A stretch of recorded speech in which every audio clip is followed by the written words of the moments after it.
ada 10 tulah yang menimpa bangsa Mesir sebagai akibat dari kekerasan hati Firaun. Apa saja?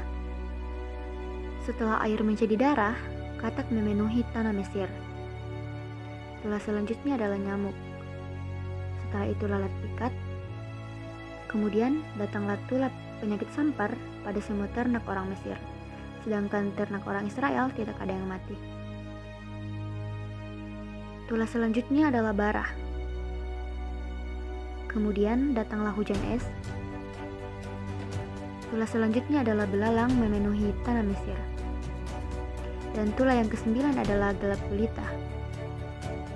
Tulah-tulah tersebut berganti-ganti, namun hati Firaun masih keras. Firaun tidak ingin membebaskan bangsa Israel keluar dari Mesir. Bangsa Israel dibebaskan Firaun untuk keluar dari tanah Mesir. Setelah bangsa Mesir mengalami tulah terakhir, apa tulah terakhir yang dialami bangsa Mesir? Tulah terakhir adalah semua anak sulung bangsa Mesir, dari anak sulung Firaun sampai anak sulung budak, bahkan sampai anak sulung ternak bangsa Mesir meninggal. Di saat itu pintu rumah semua orang Israel diolesi darah anak domba yang telah ditentukan dan menjadi tanda agar seisi rumah orang Israel selamat. Malam di mana orang Israel diselamatkan, tapi anak sulung bangsa Mesir mati, disebut malam Paskah. Tulah itulah membuat hati Firaun mau membebaskan bangsa Israel. Tiba-tiba berubah hati Firaun, ia mengerahkan pasukannya untuk mengejar bangsa Israel. Bangsa Israel berjalan terus-menerus keluar dari Mesir. Di belakang mereka, ada bangsa Mesir yang mengejar mereka. Bangsa Israel gelisah dan makin berpikiran yang tidak baik tentang rancangan Tuhan dalam hidupnya. Tuhan menyuruh Musa mengangkat tongkat dan mengulurkan tangannya ke atas laut.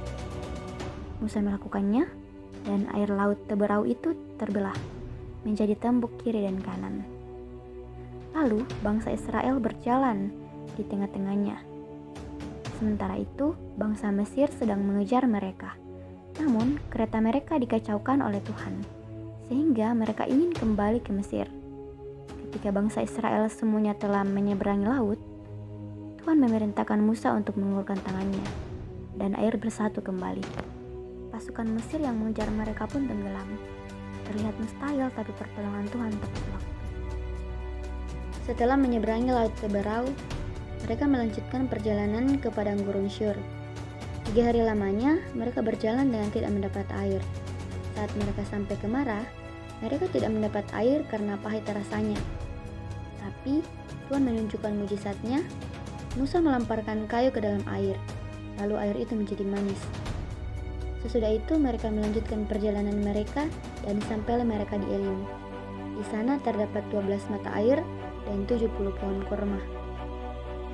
Setelah mereka berangkat dari Elim, di padang gurun Sin, di sana mereka mengalami kelaparan dan Tuhan bekerja menurunkan roti dari langit buat menjadi makanan mereka.